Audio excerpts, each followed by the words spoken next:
So regarding the waves and water currents in coastal areas, the west monsoon winds. First off, the monsoon winds are seasonal wind patterns that reverse direction between seasons, blowing from cooler to warmer areas. So for the west monsoon winds, it has recorded a flow rate of 0.5 meters per second, which is considered calm. And then we have the first transition season, which recorded a flow rate range from 0.1 to 0.5 meters per second. Moving on to the second transition season, which recorded a flow rate of 0.5 meters per second. And then we have the east monsoon winds, which recorded a flow rate of ranges from 0.1 to 0.5 meters per second. This is for the tidal currents at night. Moving on to the tidal currents at daytime, the west monsoon winds, which has a flow rate of 0.1 meters per second, and the first transition season of flow rate that ranges from 0.1 to 0.15 meters per second, and the second transition season, which recorded a flow rate of 0.05 meters per second. And lastly, the east monsoon winds, which recorded a flow rate that ranges from 0.05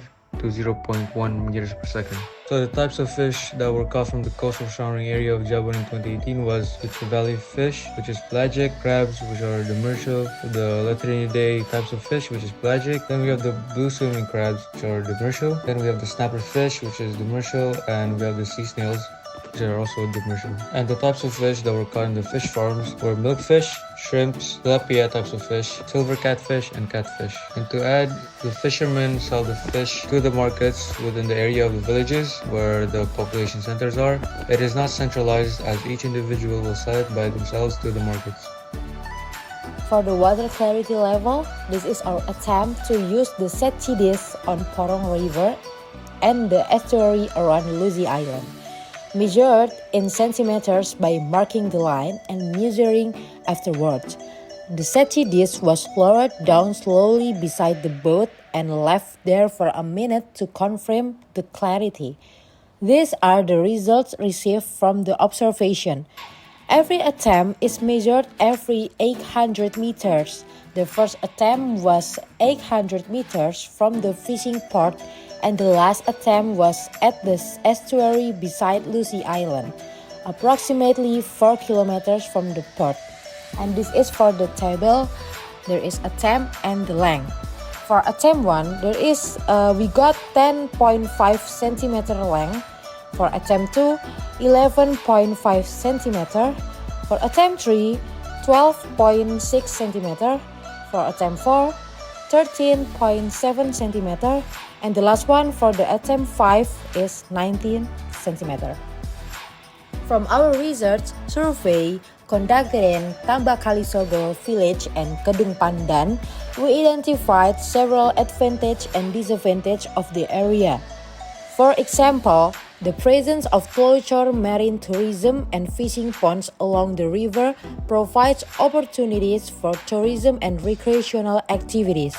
However, the area also faces several challenges. Flooding from the estuary is a significant issue, and the rice fields are adversely affected by seawater intrusion. The high salt content in the seawater damages the crops, making it difficult for the rice fields to sustain healthy yields.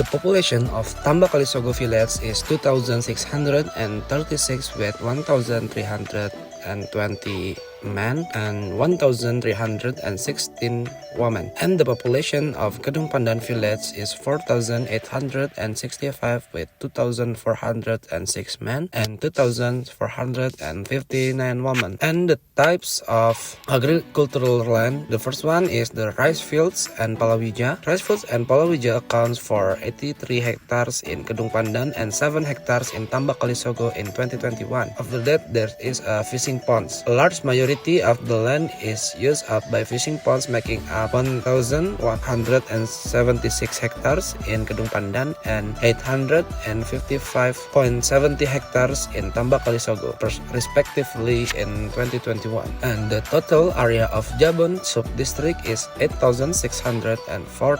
44.777, while the area of Tambak Kalisogo village is 1,176 hectares and the area of Kedung Pandan village is 1,723 hectares. Types of ecosystems that already exist in coastal areas. The coastal ecosystem of Kedung Pandan village and the surrounding areas of Pulau Lusi are quite abundant, with a variety of mangrove species such as Rhizopora mango, Avicennia alba, and Avicennia marina. However, there are no seagrasses nor coral reefs. With that in mind, there are seaweed plantations off the coast. In addition, we can also see Casuarina equisetifolia trees that was recently planted. And there were also Albizia salmon trees that were planted but have died out due to the waves of sedimentation. Land balance. It is quite balanced because there is no conflict in land use, so it can be stated that the area of residential and agricultural land is sufficient and there is no deficit on both sides. The usage of land in Tambak Kalisogo and Kedung Pandan villages mainly consists of farmlands that either becomes rice fields or fishing ponds for farming fishes. Residential and commercial land are compacted near the village office, creating a sort of greenbelt surrounding the inhabited areas. Water balance. Kedung Pandan and Tambak Kalisogo villages are experiencing a deficit because the water sources is far from the villages, so that water often does not reach the Kedung Pandan area and is collected in the previous village. This affects paddy fields in Tambak Kalisogo and Kedung Pandan villages because paddy fields needs water in order to yield great harvests throughout the year. Land suitability and capability. The land is suitable for farming. However, due to the decrease in irrigation water, farmers are forced to use water from the river, which is mixed with the salty water from the ocean, thus harming the soil in the process, making the land unproductive. As farmers locally stated that they can only harvest once a year compared to other parts of the country where they can do it at least 3 times. Air and vegetation balance. The areas in Tambak Kalisogo and Kedung Pandan villages have a high number of vegetation, creating a nice environment where there are many different flora and fauna in the area. There are also mangrove forests around the coastline that provide a sort of seawall preventing floods from the ocean. Having a great deal of vegetation and minimal industry, the air quality is amazing with minimal pollutants.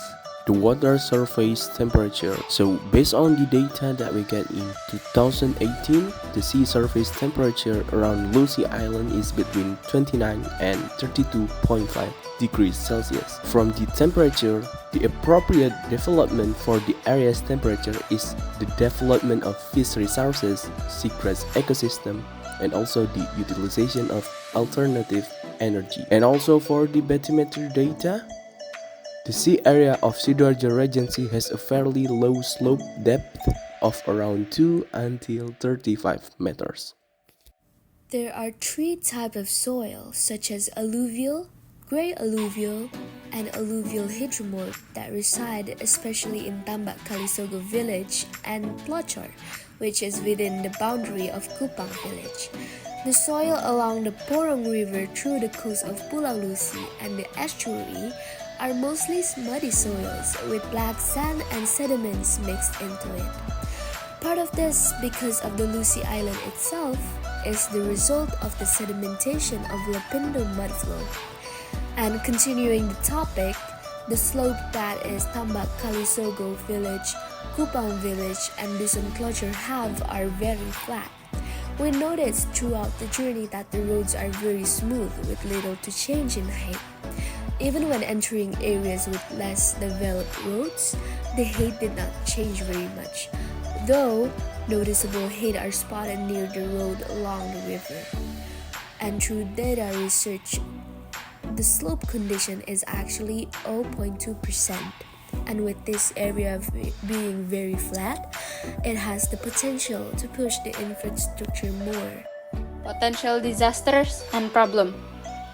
For the potential disaster and problem in Tambak Kalisogo village and Kedung Pandan is, for the disaster itself is floods because of the lack of good drainage and the water level of the river Porong is as high as the embankment. And for the problem, there is two problem. The first one is rice field damage because of the high salt content of seawater due to the bad irrigation, so they use the seawater for the rice field, and the land or soil cannot be fully utilized as farmland due to the seawater coming into the fields. Potential environmental effects of Lumpur Lapindo. The environmental effects of Lumpur Lapindo, which is a mud volcano down the river, is that it is creating sedimentation in the river. Due to this, the river is quite unclear and muddy, having an effect on the local ecosystem as well, as they have to adapt to the murky conditions. Economic activity. The economic activity in Kedung Pandan and Tambak Kalisogo villages are mainly fishing and farming, with fishing ponds having the majority of the land use. However, due to bad irrigation, Tambak Kalisogo and Kedung Pandan villages often experience a deficit in water. In addition, there has been a new development in the village of Tambak Kalisogo, which is a steel industrial complex. It will employ the village residents, thus bringing in more job opportunities.